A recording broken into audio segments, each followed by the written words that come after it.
గురుకులకు సంబంధించిన అంశంపై మనతో మాట్లాడడానికి సాయి చంద్ గారు ఆన్ కాల్లో ఉన్నారు. ఒకసారి మాట్లాడదాము.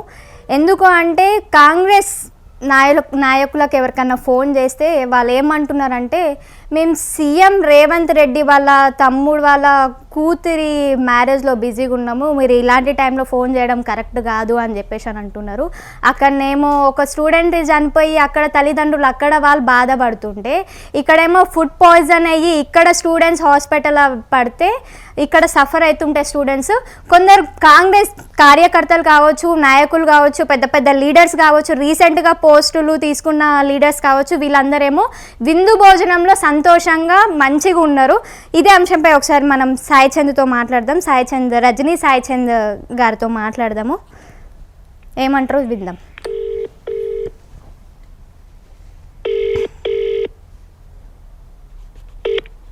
హలో, నమస్తే మేడం.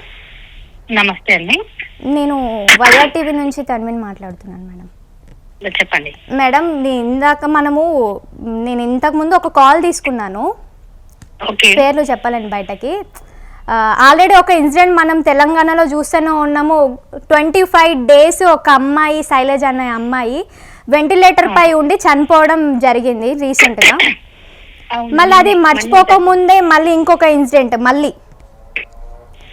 సో వాళ్ళకి కాల్ చేసి సో ఇట్లా జరుగుతుంది, మళ్ళీ మీరు ఏం రెస్పాండ్ అవుతున్నారు అది దాన్ని మాట్లాడితే వాళ్ళు ఏమంటున్నారంటే, సీఎం రేవంత్ రెడ్డి వాళ్ళ తమ్ముడు వాళ్ళ కూతురు పెళ్లిలో మేము విందు భోజనాలు చేస్తున్నాం, మీరు ఈ టైంలో కాల్ చేయడం కరెక్ట్ కాదని చెప్పేసి వాళ్ళు అంటున్నారు.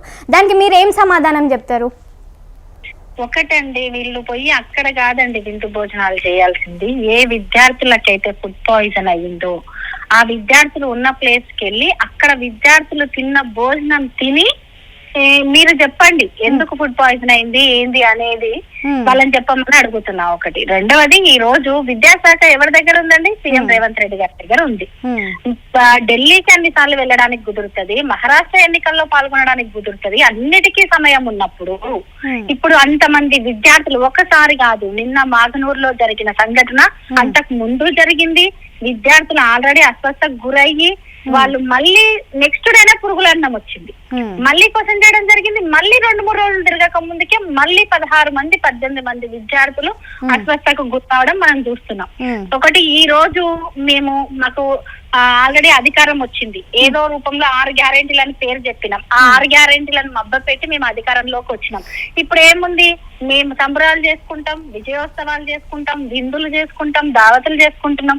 ఇలా మనము మొన్న మంత్రి గారిది ఒక వీడియో కాల్ చూసాం, మా కొండా సురేఖ గారిది. ఏ రకమైన దావత్ చేసుకుంటున్నారు లేదు. ఈ రోజు మీరు అన్నట్టు ఎవరో నాయకురాలని చెప్పారో ఎవరో కూడా నాకు తెలీదు.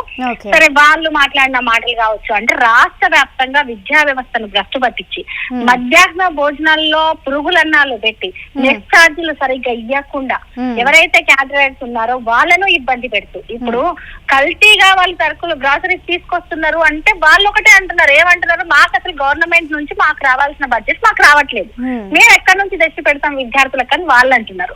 విద్యార్థులను ఇలా అయ్యింది పరిస్థితి.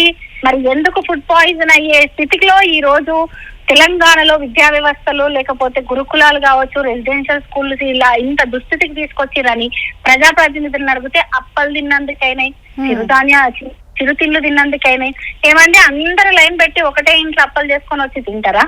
లేకపోతే వీళ్ళు బాధ్యతగా మాట్లాడాల్సిందేంటి? ఎటువంటి ఫుడ్ పెడుతున్నారు, ఎట్లుంది పరిస్థితి? అవసరమైతే ఆడిపోయి తిని చూసి పరిస్థితి ఏందో తెలుసుకొని వారం రోజుల పాటు అక్కడ ఉండి దాన్ని సరిదిద్దాల్సిన బాధ్యత ఎవరికి ఉంది? ఇక్కడ ఉన్న కాంగ్రెస్ ప్రభుత్వానికి కాదా? కాంగ్రెస్ ప్రజా ప్రతినిధులకు కాదా? ఎమ్మెల్యేలకు కాదా? మంత్రులకు కాదా? కానీ వాళ్ళు చేస్తున్నది ఏంటి? ఎవరన్నా చనిపోని, ఏమన్నా ఏ వ్యవస్థలైనా సర్వనాశనం కాని, మేము మాత్రము పరిపాలన గడ్డకెక్కినాము, మా ఇష్టం వచ్చినట్టు మేము ఉంటాం అనే తీరు ఈ రోజు కనిపిస్తుంది. మీరు చేసుకుంటున్నారేమో విందులు, కానీ ఎవరి మీద చేసుకుంటున్నారు? తెలంగాణ ప్రజల కన్నీళ్ల మీద మీరు విందులు చేసుకుంటున్నారు. ఆ విషయాన్ని గుర్తు పెట్టుకోండి. ఖచ్చితంగా మీకు బుద్ధి చెప్పే రోజు ఒకటి వస్తుంది, తరిమి కొట్టే రోజు ఒకటి వస్తుంది. ఈ రోజు ఎంతమంది పిల్లల తల్లుల గోసండి, మా పిల్లలకి ఏమైందో, రేపటి నాడు ఇదే బడిలో మా పిల్లలు తిండి తింటే ఏమైతారో అని పిల్లల తల్లిదండ్రులు ఏడుస్తున్నారు. స్కూల్ కి పంపించాలంటే, గురుకులాలకు పంపించాలంటే, రెసిడెన్షియల్ స్కూల్ కి పంపించాలంటే మధ్యాహ్న భోజనం దగ్గర ఎట్లుందో అని చెప్పి కూలీ నాలి చేసుకునే తల్లిదండ్రులు కూలి చేసుకోకుండా వచ్చి ఈ రోజు మా పిల్లల పరిస్థితి ఏందో, చదువుకోకపోయినా పర్లేదు, ఆ స్కూల్ కి పోకపోయినా పర్లేదు, మా పిల్లల ప్రాణాలు మంచిగా ఉంటే చాలని చెప్పి విలపిస్తున్నట్టు చూడట్లేదా? ఈ రోజు ఆ శైలజ అనే విద్యార్థి 25 రోజుల పాటు ఐసీయూలో నరకం అనుభవించింది. దేని గురించి అనుభవించిందండి? ఆ పసిపాపకి ఏం తెలుసు? ఒక హాస్టల్లో భోజనం తిని నేను ఆసుపత్రి పాలైతా అయ్యి చనిపోతా అని చెప్పేసి ఎవరైనా ఆ పసిపాప కావచ్చు వాళ్ళ తల్లిదండ్రులు కావని ఊహిస్తారా? ఇటువంటి సంఘటనలు జరుగుతుంటే ఈ రోజు కాంగ్రెస్ ప్రభుత్వం, కాంగ్రెస్ నాయకులు, ముఖ్యమంత్రి రేవంత్ రెడ్డి గారు ఏం చేస్తున్నట్టు? వాళ్ళు మాట్లాడే మాటలు ఎంతసేపు బూతులు తిడదామా, ఇష్టం ఉన్నట్టు ఇంకా బీఆర్ఎస్ పార్టీని మాట్లాడదామా, కేసీఆర్ గారిని మాట్లాడదామా? ఇదా వాళ్ళు చేయాల్సింది? ఫస్ట్ పాలనా వ్యవస్థను సరిదిద్దండి మీరు. సక్రమంగా ఉన్న పాలనా వ్యవస్థ మీ వల్ల భ్రష్టు పట్టిపోతుంది, విద్యా వ్యవస్థ భ్రష్టు పట్టింది. ఈ రోజు ఒకటే అండి, ఒక్క వర్గ ప్రజలు కాదు కదా బాధపడేది, అనేక వర్గాల ప్రజలు, మహిళలు బాధపడుతున్నారు, పెన్షన్ కోసము వృద్ధులు బాధపడుతున్నారు, రైతులు బాధపడుతున్నారు, విద్యార్థినిలు అస్వస్థకు గురయ్యి ఆసుపత్రి పాలవుతున్నారు. ఈ మొత్తం వ్యవస్థను భ్రష్టు పట్టించింది ఎవరు? ఇదే కాంగ్రెస్ ప్రభుత్వం కాదా? ఇదే రేవంత్ రెడ్డి కాదా? ఇదే కాంగ్రెస్ ప్రజాప్రతినిధులు కాదా? ఏ మాత్రం రెస్పాన్సిబిలిటీ లేకుండా మంత్రులు చేసే వ్యాఖ్యలు కావచ్చు. ఏం మాట్లాడుతున్నారండి వాళ్ళు? బ్యాగ్లలో మాకు మురుకులు దొరికినాయి, ఇది తిండి దొరికిందా? అవును, హాస్టల్ నుంచి వెళ్ళిన పిల్లలు చిన్న చిన్న పచ్చళ్ళు తెచ్చుకుంటారు, తల్లిదండ్రుల ఇంటి నుంచి తెచ్చుకుంటారు. అయితే 20 మంది ఒకే ఇంటి నుంచి తెచ్చుకుంటారా అండి? 20 మంది 30 మంది ఒకటే దగ్గర భోజనం చేస్తారా? పిల్లలు ఈ రోజు క్వశ్చన్ చేస్తున్నారు. అదే మక్తల్ నియోజకవర్గంలో ఉన్న ప్రజెంట్ ఎమ్మెల్యేని క్వశ్చన్ చేస్తారు, మేము బయట తిన్న సంగతి మీకు తెలుసా, మీరు చూసిర్రా, మీరు అట్లా ఎందుకు మాట్లాడతారు అని చెప్పేసి పిల్లలు క్వశ్చన్ చేస్తున్నారు. మాకు అక్కడ పురుగులు ఉన్నాయి అన్నంలా, వండిన వాళ్ళు, బియ్యం కడిగిన వాళ్ళు, అక్కడ వర్క్ చేస్తున్న వాళ్ళు కూడా చెప్తున్నారు, సార్ బియ్యంలో పురుగులు ఉన్నాయి సార్, ఎలకలు తిరుగుతున్నాయి, అవన్నీ ఉన్నాయి, అయినా కూడా మమ్మల్ని అవే బియ్యం వండమంటారు, కడగమంటారు అని చెప్పేసి అక్కడ వర్క్ చేస్తున్న వర్కర్స్ చెప్తున్నారు. ఇది కనబడతలేదా? అంటే మేడం ఇక్కడ కాంగ్రెస్ కి సంబంధించిన వ్యక్తులు ఏమంటున్నారంటే గత ప్రభుత్వంలో బీఆర్ఎస్ పార్టీ హయాంలో కూడా ఇలాంటి ఇన్సిడెంట్స్ జరిగినాయి, మళ్ళీ అప్పుడు మీరు అందరు ఎక్కడ పోయినారని చెప్పేసి వాళ్ళు కూడా క్వశ్చన్ చేస్తున్నారు. మళ్ళీ మీ గవర్నమెంట్ ఉన్నప్పుడు ఇలాంటి ఇన్సిడెంట్స్ ఇప్పుడు జరిగినప్పుడు మీరు ఎలాంటి రెస్పాన్సిబిలిటీ తీసుకున్నారు, ఎలాంటి రెస్పాన్స్ వచ్చింది అప్పుడు? ఒకటండి, ఒక దగ్గర సంఘటన జరిగితే జరగకుండా తీసుకున్న చర్యలు ఉన్నాయి ఒకటి. రెండవది, మీరు ఈ రోజు రికార్డు స్థాయిలో దేశవ్యాప్తంగా గురుకులాల్లో నాణ్యమైన విద్య కావచ్చు, నాణ్యంగా పిల్లల్ని ఏ రకంగా ముందుకు తీసుకెళ్లారు అనే సంగతి మేము బీఆర్ఎస్ పార్టీగా చెప్పుకోవడం కాదండి, ప్రభుత్వంలో మీరు ఉన్నారు కదా. అంటే వాళ్ళే అంటున్నారు మేడం, బీఆర్ఎస్ పార్టీకి సంబంధించిన వెధవలారని వాళ్ళని అడగండి, మమ్మల్ని కాదు అని చెప్పేసి కూడా ఇందాక ఎవరైతే నేను మాట్లాడినో వాళ్ళు అనడం జరిగిందనమాట. ఒక్కసారి బయటికి రండి, బయటికి వస్తే ప్రజలు చెప్తారు ఎవరు వెధవలు అనేది, ప్రజలు చెప్తారు ఎవరిని తరిమి కొట్టాలి. ఈ రోజు రాష్ట్రంలో సీఎం రేవంత్ రెడ్డిని కావచ్చు, కాంగ్రెస్ పార్టీని కావచ్చు, తిట్టినన్ని తిట్లు సామాన్య ప్రజలు నోటికొచ్చినట్టు మాట్లాడినన్ని మాటలు ఈ రాష్ట్రంలో కాదు, ఈ దేశంలో కాదు, ఏ నాయకులన్నా తిట్టిరండి. ఒకసారి రమ్మని చెప్పండి, వీళ్ళని రమ్మని చెప్పండి, వీళ్ళని రోడ్ల మీదకి రమ్మని చెప్పండి, విద్యార్థుల తల్లిదండ్రుల దగ్గరికి రమ్మని చెప్పండి, అంతెందుకు పసిపిల్లలు బడి పిల్లల దగ్గరికి రమ్మని చెప్పండి, వాళ్ళు తిడతారు నోటికొచ్చినట్టు. వీళ్ళని మీరు తిందరండి, మీ పిల్లలకు పెట్టండి, ఇటువంటి భోజనం అని తిడతారు. వీళ్ళ బీఆర్ఎస్ పార్టీ గురించి మాట్లాడేది, బీఆర్ఎస్ పార్టీ పనిచేసిన దాంట్లో 10% పనిచేయమనండి చాలు. పాలనా వ్యవస్థను అస్తవ్యస్తంగా చేసి ఎంత అద్భుతంగా ఉండే తెలంగాణ, అటువంటి తెలంగాణను ఈ రోజు ప్రతి ఒక్క రంగంలో చెడగొట్టిందంటే అది కాంగ్రెస్ పార్టీ, రేవంత్ రెడ్డి గారు. విద్యాశాఖ మంత్రి ఎక్కడండి, ఏడున్నారు, ఏం చర్యలు తీసుకుంటారు? మీరు ఇచ్చే రిపోర్ట్ ఏంది? అప్పలు తింటే తినుబండారాలు తింటే అయ్యిందని మీరు ఇచ్చే రిపోర్ట్ ఇదా? కప్పిపుచ్చుకోవడానికి మీరు చేసే పనులు ఇదా? అక్కడికి రండి, విద్యార్థులు మీ మొహం మీద కొట్టినట్టు అడుగుతున్నారు, ఎమ్మెల్యేని సైతం అడుగుతున్నారు. మంత్రి పదవి కోసం అక్కడ లోకం ఎమ్మెల్యే పాకులాడడం కాదు, ఫస్ట్ మీ నియోజకవర్గాల్లో వెళ్ళి ప్రజా సమస్యలు తెలుసుకోండి. మీ నియోజకవర్గాల్లో గ్రామాల్లోకి వెళ్తే ప్రజలు అడుగుతున్నా అనేక క్వశ్చన్స్ కి మీరు ఆన్సర్ చెప్పలేక గ్రామాల్లోకి వెళ్ళలేని పరిస్థితుల్లో ఉన్నారు. ఎన్నో ఇప్పుడు ప్రచార రథాలు అని చెప్పేసి కళాకారులు వెళ్తుంటే వాళ్ళని తరిమి కొడుతున్న సంఘటన చూడట్లేదా? ఏం హామీలు ఇచ్చింది మా కాంగ్రెస్ పార్టీ? మీరు మా ఊర్లోకి వస్తే తరిమి కొడతామంటే అంటే తెలంగాణ రాష్ట్రంలో తెలంగాణలో కాంగ్రెస్ గవర్నమెంట్ వచ్చిన తర్వాత తెలంగాణ ప్రజలు చాలా సంతోషంగా ఉన్నారు.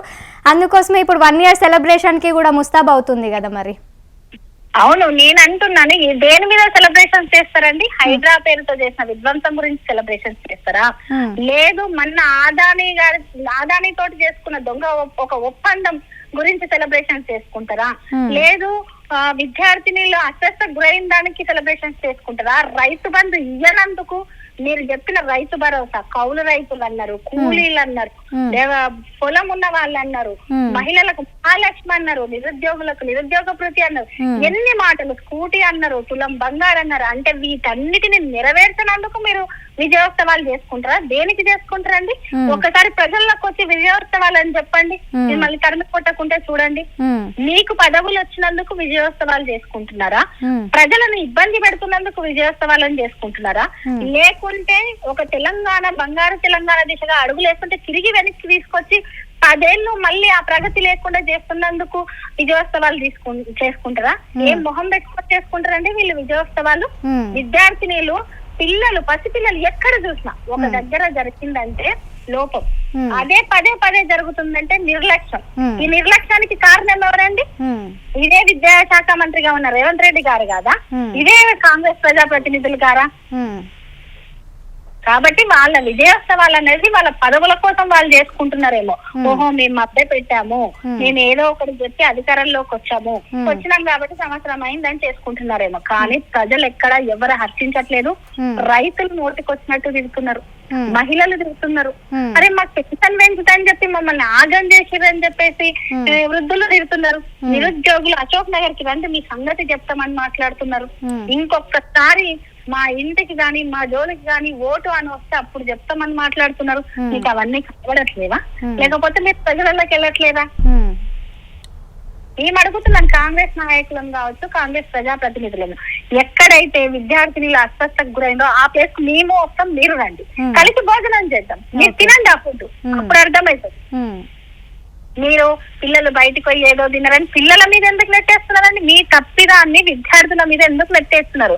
ఒక దగ్గర అంటే జరిగిందంటే ఏదో ఒక కారణం అయ్యుండొచ్చు. రాష్ట్ర వ్యాప్తంగా వరుసగా జరుగుతాయా? వరుసగా జరిగినప్పుడు మీరు సమీక్షలు ఎక్కడ పెట్టిరు? వరుసగా జరిగినప్పుడు అది మళ్ళీ జరగకుండా మీరు ఎక్కడ చూసుకుంటున్నారు? అంటే మీ పాలనా లోపము. ఫస్ట్ దాన్ని చూసుకోండి. ఎంతసేపు ఒక బహిరంగ సభ మీద, వేదిక మీద బీఆర్ఎస్ పార్టీ వాళ్ళను, కేటీఆర్ గారిని, కేసీఆర్ గారిని నోటికొచ్చినట్టు దిట్టడం కాదు. ఫస్ట్ పని చేసి చూపించండి.